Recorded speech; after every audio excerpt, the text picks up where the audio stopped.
Mister ইসলাম শরীফ, আমরা যে জ্বালানি শক্তি, এই নবায়নযোগ্য জ্বালানি শক্তি খাতে ইটকলের পরিকল্পনাটা আমাদের একটু বলবেন, এবং বিশেষ করে কমার্শিয়াল বা লার্জ স্কেল প্রজেক্টগুলো নিয়ে, কারণ আপনাদের সম্বন্ধে আপনি নিজেও বলেছেন হাউস হোল্ড প্রজেক্টেই আপনারা ইনভেস্ট করেছেন আপনাদের পার্টনারদের মাধ্যমে, এই ব্যাপারটা একটু ব্যাখ্যা করুন। তো প্রথমত I wanted to congratulate Mister Rahim যে আমাদের একটা গোল ছিল এবং এখনো আছে যে লোকালি ম্যানুফ্যাকচারিং প্ল্যান্ট বা locally panel assembly plant develop করা।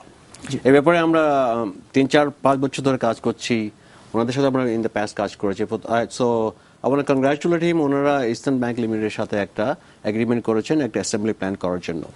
আমরা আসলে খুবই খুশি যে এই ব্যাপারে ওনারা কাজ করছেন, কারণ আমাদের উদ্দেশ্যই এটাকে ডেভেলপ করা।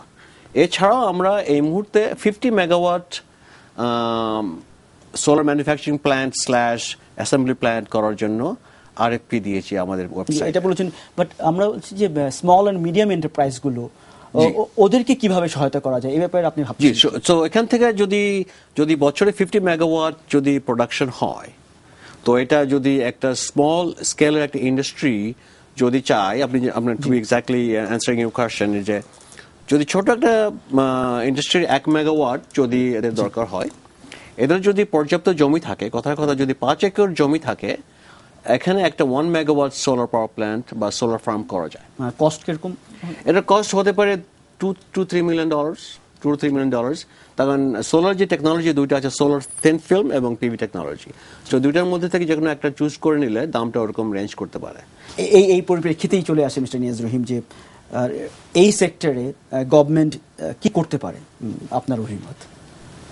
আমি তো মনে করি যে আমরা যে সম্ভাবনার কথাগুলো বললাম, শুনলাম, গভর্নমেন্ট ডেফিনেটলি অনেক কিছু করতে পারে। আমরা কিন্তু সম্ভাবনা নিয়ে কথা বলছি, কিন্তু আমাদের এখন সময় আসছে যেখানে আমরা সিদ্ধান্ত নেই।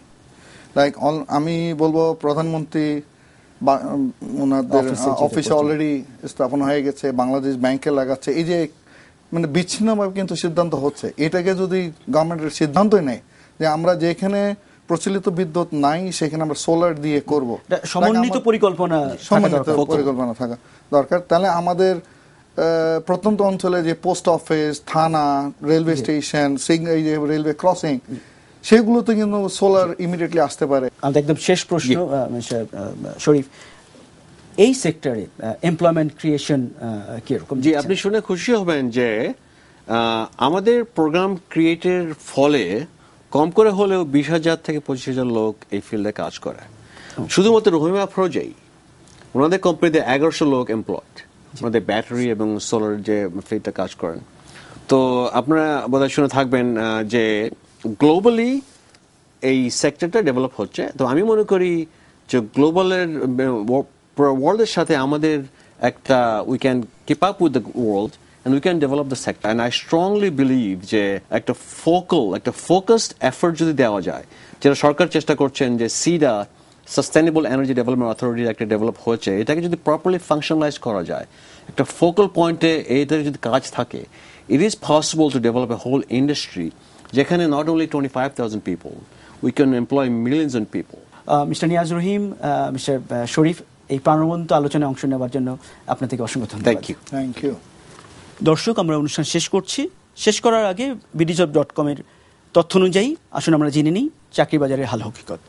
এই মুহূর্তে bdjobs.com ওয়েবসাইটে বিভিন্ন ক্যাটাগরিতে মোট চাকরির বিজ্ঞপ্তির সংখ্যা 1447টি।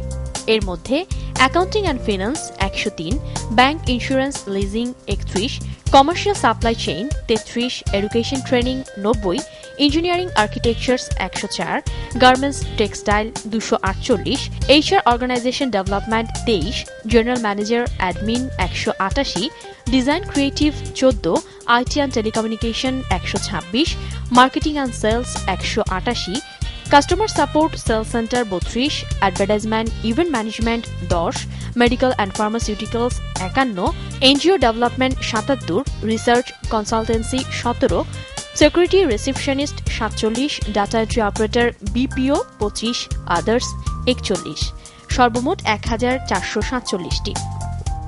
দর্শক, আমরা অনুষ্ঠান শেষ করছি। ভালো থাকুন, সুস্থ থাকুন, ধন্যবাদ।